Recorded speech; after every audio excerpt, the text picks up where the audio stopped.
From Hollywood.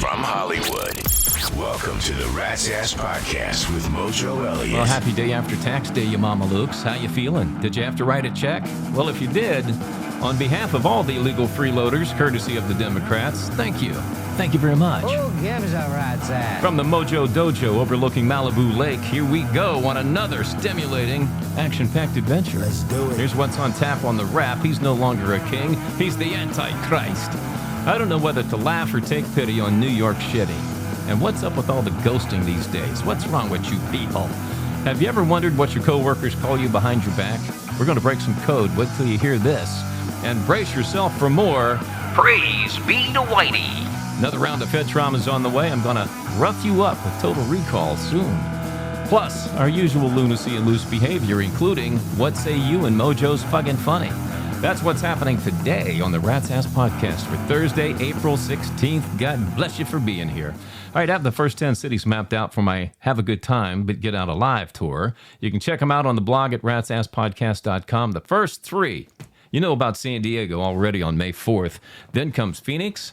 Then we're going to drive down to Tucson and over to Tombstone, see if we can get in a gunfight in the OK Corral. Got together last night with my beach buddies, Moose Knuckle Mike and his wife, Camel Toe Candy. Got to meet Candy's single mother, Pearl. She's the definition of a true California free spirit, believe me. She reminded me of Goldie Hawn in that movie, The Banger Sisters. So I see why Candy is the way she is now, though. You know, both are very nice ladies, missing a few toppings on the pizza. But I got the impression if I asked Pearl who she calls when she wants to get laid, she would have said, oh, I call 1-800-GOT-JUNK. All right, let's get into the rap today. The Democrats have a long history of trying to frame Donald Trump as an evil man, a very evil man. First, he was a threat to democracy. Then he was a fascist, a dictator, a wannabe king. He was a racist, a white supremacist, Hitler, a pedo. Did I miss anything? But nothing is stuck because Trump is Teflon Don. But now the Democrats are going for the gusto. They are going where no Democrat has gone before.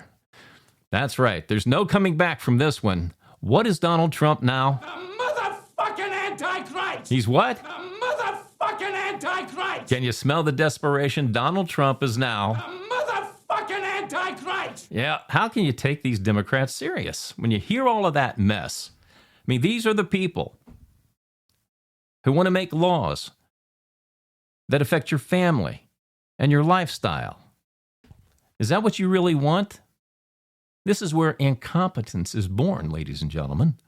But I think we need to put an end to this nonsense right now. Let's just place a call to the Antichrist. What's up, it's AC, who dis? Hey, AC, it's Mojo Elliott from the Rat's Ass Podcast. Hey, Mojo, my man, how's it hanging? To the left and down to the knee. Ooh, sorry you came up short, buddy. Yeah, I wasn't in the blessed line. What can I say? Hey, these crazy Democrats here are running around calling Donald Trump the Antichrist. Can you put an end to this crap? Ooh, I'll be happy to. No. Donald Trump is not the Antichrist. I am here on Earth, walking among you, but I haven't decided when I'll reveal myself yet. Well, will it be before 2050? Maybe. Maybe not. Come on, you can be more specific, can't you? Well, let's just say Gen Z will see me. I will appear in the form of a Democrat, and I could be Hakeem Jeffries. Take a while, think about it. Take a while, think about it. Hey, gotta fly. ACB out. Yep, there he goes. A motherfucking Antichrist! Yeah. So what are you thinking here? Sounds like maybe the next 50 years. I mean, he's walking amongst us maybe 25 to 50. Yeah. Good news is it sounds like we got a little more time to get to know each other. Hey, have you been paying attention to New York City at all? They elect a Democratic socialist who's going to give them free buses, free child care, free breast implants. No, I'm making that up. But you would think, wow, what do we need to get over the hump to win this election? How about free breast implants? He also promised to open 5 government-owned grocery stores. Well, on Tuesday, they found out the first one won't open until 2029. I'm sorry, I got to laugh here.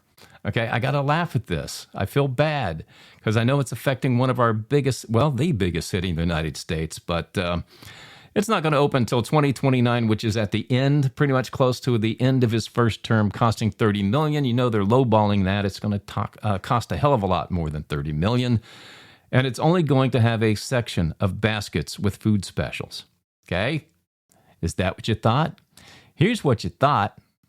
You thought that he was going to get elected on Tuesday, and on Wednesday you were going to get free buses, free health care, free child care. You were going to get all those grocery stores that just be open in a couple of weeks, and we're going to get, free grub. Yeah. Don't know whether to laugh or take pity, man. Really don't. Because in this store, they're only going to have a section of baskets with specials. You'll get your government cheese, your government peanut butter. You'll get some cheap eggs that probably expire in a couple of days. Same for the milk. Some stale bread. Yeah. That's what you're going to get. I think New Yorkers are figuring this out now. But Mamdani's approval rating is at 48% after his first 100 days. Okay, let's put that in context. The incompetent mayor, Eric Adams, was at over 60% after his first 100 days. So there is no way Mamdani wins a second term here. Not going to happen. The end game is there's no free buses, there's no free child care, there's no free lunch. You have to wait 3 more years just to get one grocery store that can be easily converted into a regular grocery store. So the other 4, they're not going to happen. So like I said, I don't know if I want to laugh or take pity on New York Shitty. Now it appears ghosting people has become a real problem these days. People just don't know how to communicate anymore.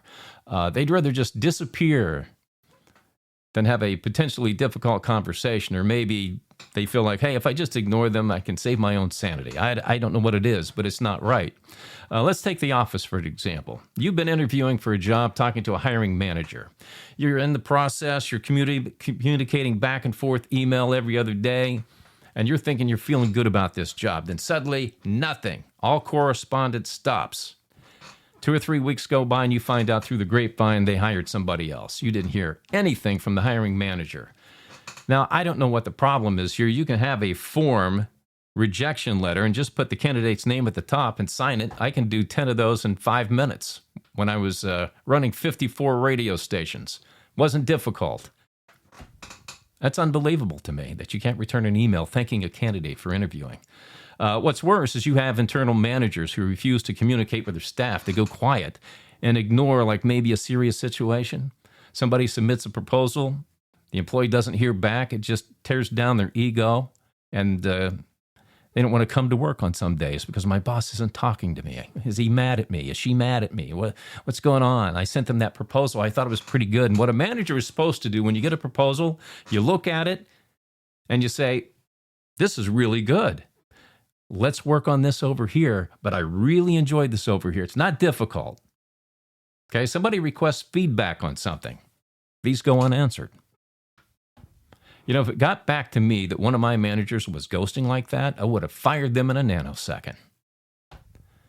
The idea is productivity. The idea is to have goals. The idea is to have a deadline and meet that so that you're successful. You know, then you have the internal politics, too, that goes along with, deliberately excluding workers from meetings who should be in those meetings, not responding properly to emails that slow down, again, the process of hitting deadlines. Then they play I didn't get the email. Bullshit. Okay, we've been doing email for 30 years. It's perfected. Unless we get a bounce back, we know you got the frickin' email. Okay, so don't think that excuse works anymore. Now, in the radio industry that I came from, it was notorious with people who just wouldn't return frickin' phone calls and later emails. It used to drive me frickin' nuts. And I returned everything. I'm not going to say I was 100%, but I bet you I was 98% good on returning every phone call and every email. Even the ones I probably shouldn't. 1987, I was trying to get this gig at KLOS in Los Angeles, a classic rock station. I reached the program director, Charlie West, and he did return my call, the first one. Left a message, says, hey, give me a call back. So I did. Got no reply. Called him again. Got no reply. Called him a third time. Got no reply. And I got a little angry. You might think this was a little psycho. But I called him every damn day for 75 days straight. Left him a message on his machine. Never got a response. So I finally said, to hell with this. I'm wasting my time now. But his name was etched on my mind forever. Now, a few years later in the early 2Ks, I'm running a cluster of radio stations in Ventura and Santa Barbara for Cumulus Media. And I had an opening for a program director in the beautiful city of Santa Barbara. And I get paged by a receptionist, and she says, "There's a Charlie West on the phone for you." And I'm thinking, finally, he returns my call after 15 years. If it's the Charlie West who's etched on my mind, right? So I took the call because I was curious. Now, obviously, he had forgotten who I was because he says to me, "Mr. Elliott, my name is Charlie West. I used to program KLOS in Los Angeles from 1987 to 1989. I saw you had an opening in Santa Barbara, and I would love to get back to Southern California." I said, "Charlie, I remember you." And he got all giddy. I could just hear him on the other end of the line, thinking, like, "Yeah, he knows who I am. Oh, I'm in like Flynn. I'm going to get this job." I said, "Yeah, I called you back in 1987, every day for 75 days and never got a call back." He said, "That was you?" At that point, I became the Donger and 16 Candles. I go, "Yes, dat me." He replied, "I don't have a shot at this job, do I?" I said, "Absolutely not." Now, I'll tell you, the most successful people I ever worked with, they had one thing in common. They talked to everybody. I mean, everybody. I learned from that. I would talk to the janitors at the radio stations when I went into markets for a visit because I figured if they were treated with the utmost respect, then the rest of the staff was treated by the managers with the utmost respect. And fortunately, I worked with a lot of really good people. I was so fortunate that I worked with a lot of damn good people. Thank God I didn't get to work with Charlie West, though. But the damn ghosting, stop it. Be a professional. All right, coming up, we're going to talk crap about the people who ghost people in relationships. Oh, we're going to have some fun with that one, too. Have you ever wondered what people are saying about you behind your back at work?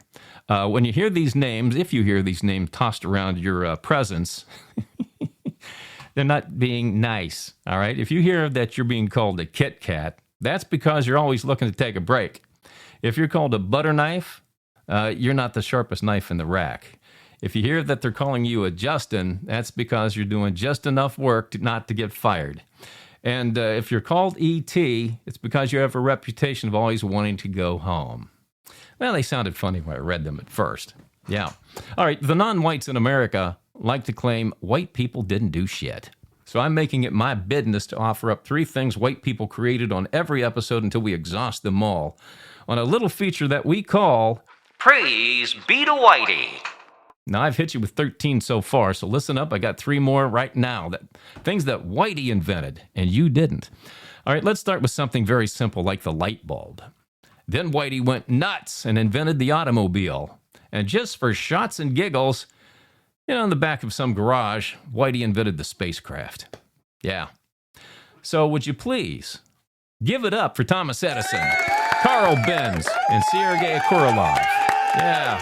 So where would you be if it wasn't for Whitey? Living in a van down by the river. That's right. Don't you forget it. All right. As you know, I like to surf social media looking for interesting viewpoints besides mine.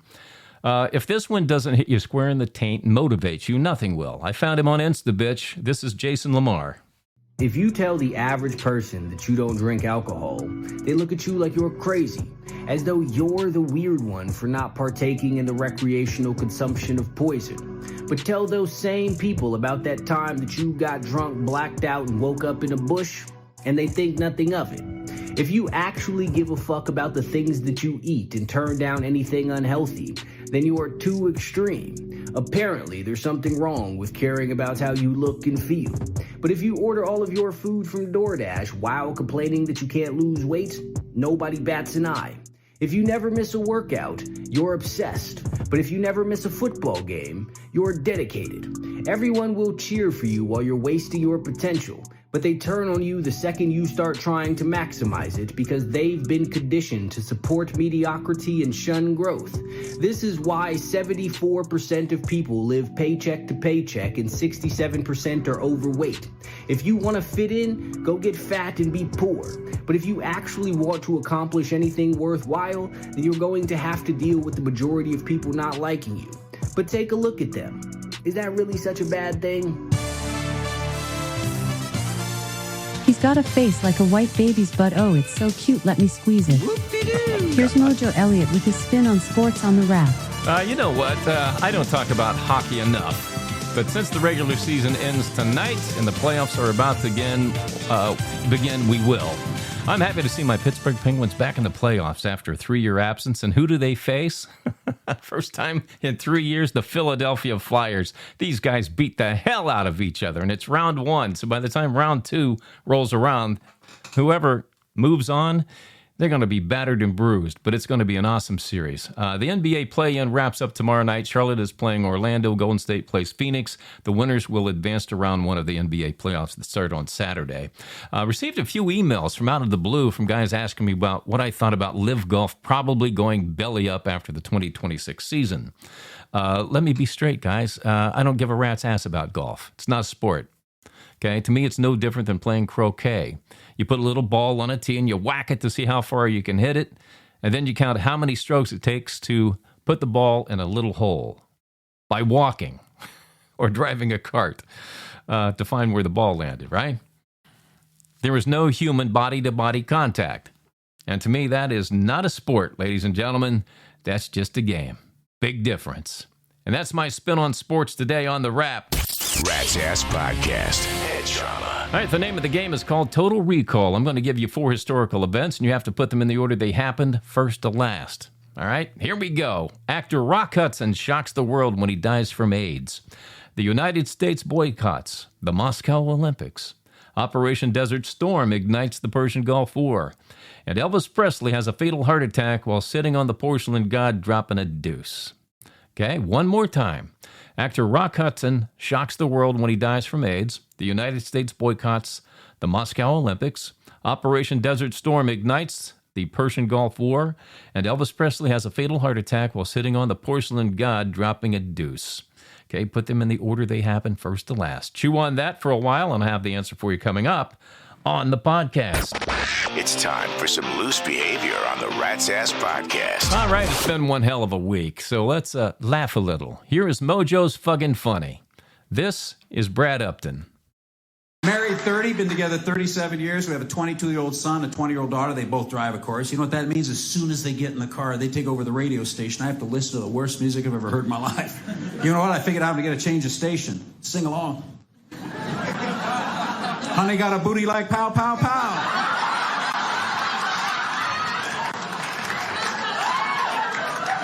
Dad, stop it. Call me Mr. Flintstone, because I can make you bad rock. Stop it!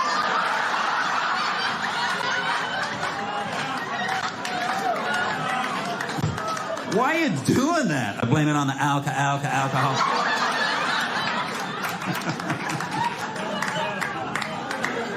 My son says, you sound stupid. I said, I got one less problem without you. Why are you poking me? I go, can't keep my hands to myself. Hey, heads up. Here comes your celebrity cheese. All right, who wants to hear about Taylor Swift's wedding dress details? No one? Really? Okay. Do you remember Lorenzo Lamas? He played the jock in Grease, starred on the TV show Falcon Crest back in the 80s. Well, Lamas is finally getting to live out his fantasy of dating Heather Locklear. You remember Heather, right? From Melrose Place? Yeah, he's 68, she's 64, so he's got to feel like he's robbing the cradle. But hey, they've been doing it secretly for a while, but they're going public with this relationship. It's now a serious deal. But this is proof, gentlemen, that while you're currently alive, there's always a chance you can hook up for some who's your daddy action with your dream girl. Yeah, don't give up hope. I saw Heather a few weeks ago at the Hyatt in Westlake Village, and she had this glow about her like, hey, yeah, baby, I'm getting some. So, yeah, it's working for her. This Thanksgiving, the Fockers are back, and the Fockers-in-law. You know, Robert De Niro, Ben Stiller, now Ariana Grande. She's joining the crew, the Focker family, maybe. But knowing what we know about De Niro and Stiller now, do we really give a fuck? Shannon Elizabeth, who played the role of Nadia. Remember Nadia in American Pie? Yeah, now you remember. Yeah, she's joining OnlyFans. Now, I bet right now you've got this image in your mind that Nadia still looks the same as she did in American Pie, right? Sorry. She's now 52. Ooh, that one hurt. But, you know, they say 52 is the new 51, so maybe you'll enjoy. And my God, I was scrolling through page 6 this morning to get some prep for you, and I ran into a photo of Lizzo in a 2-piece bikini showing off her 60-pound weight loss. Quick note to SeaWorld, don't let Shamu see Lizzo, please. Nobody wants to see a whale's dork. They really don't. But then again, maybe you do. Maybe you do. That's just about enough of that. And that is a 6th slice of celebrity cheese for you. Who gives a rat's ass? Rat's Ass Podcast. Email from our Gmail. All right, this is where you send your questions, comments, and observations to my producer, Fleabag, at ratsasspodcast@gmail.com.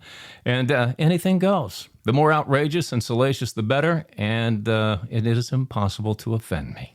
So send it away. Go for it.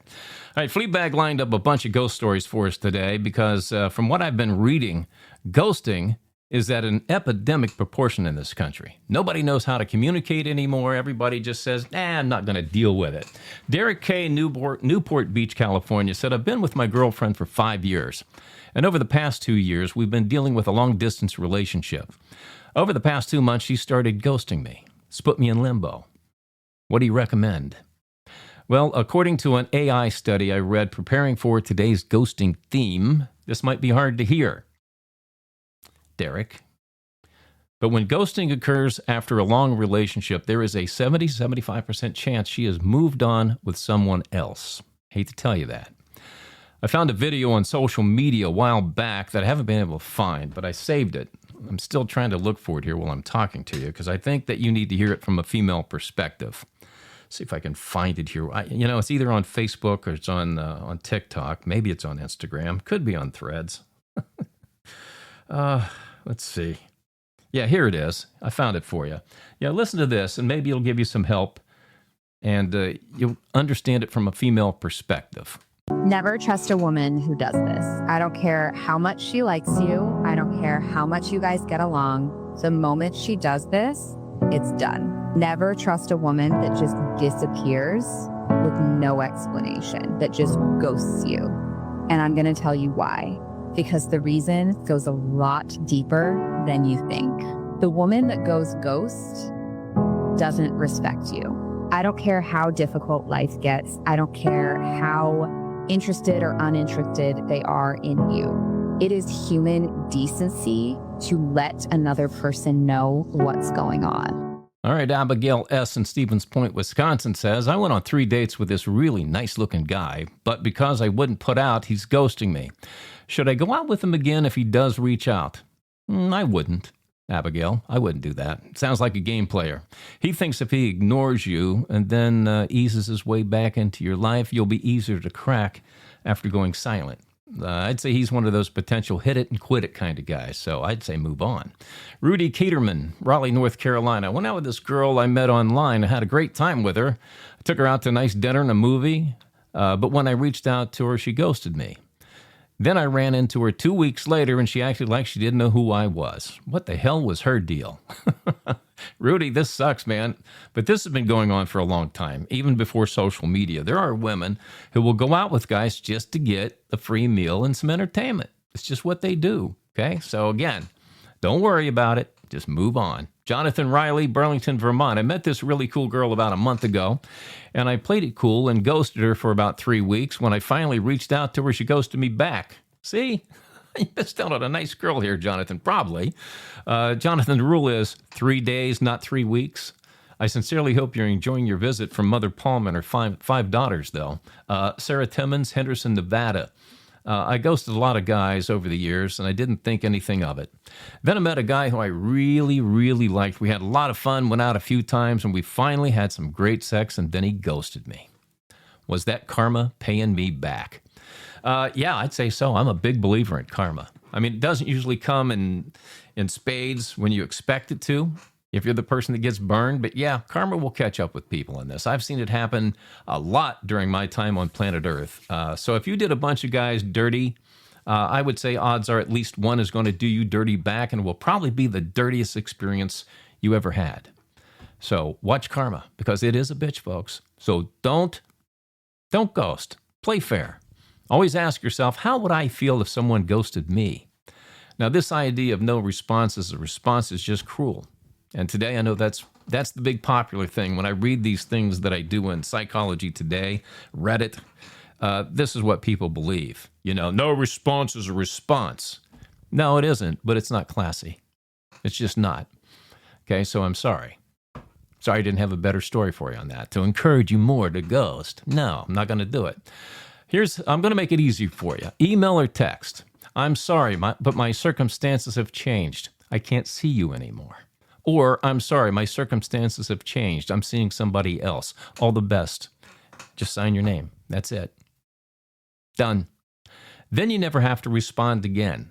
You got to think like it this way, okay? If you're going to ghost, okay? But at least give the person an idea, because you never know when you run into a psycho, by the way. You just never know.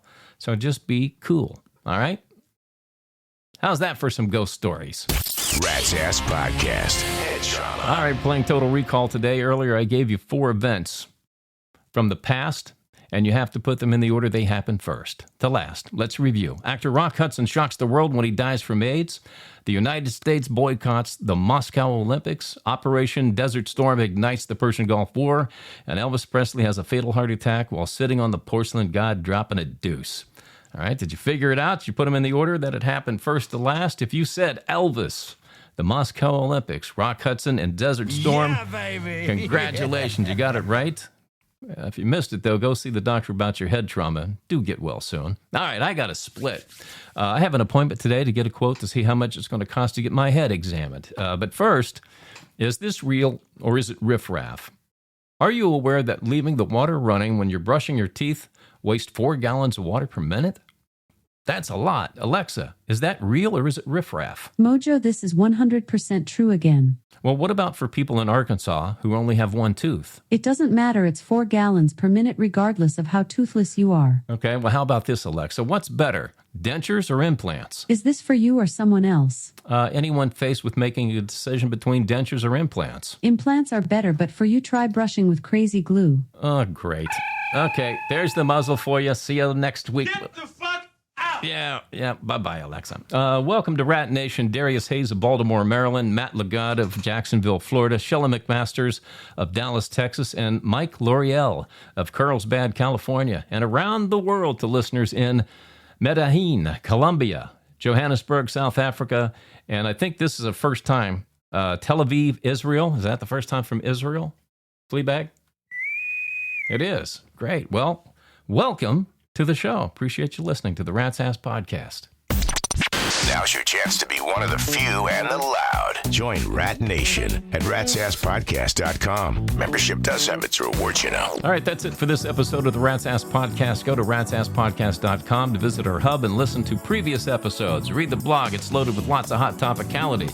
Watch Rat's Ass Rock TV. Join the mischief at Rat Nation and connect with us on the socials. We're going to do this again on Monday, April 20th. Take care of each other this weekend. And thanks for stopping by the Rat's Ass Podcast in association with the Oz Podcast Group. The conversation continues between podcasts on X and ratsasspodcast.com. ratsasspodcast.com.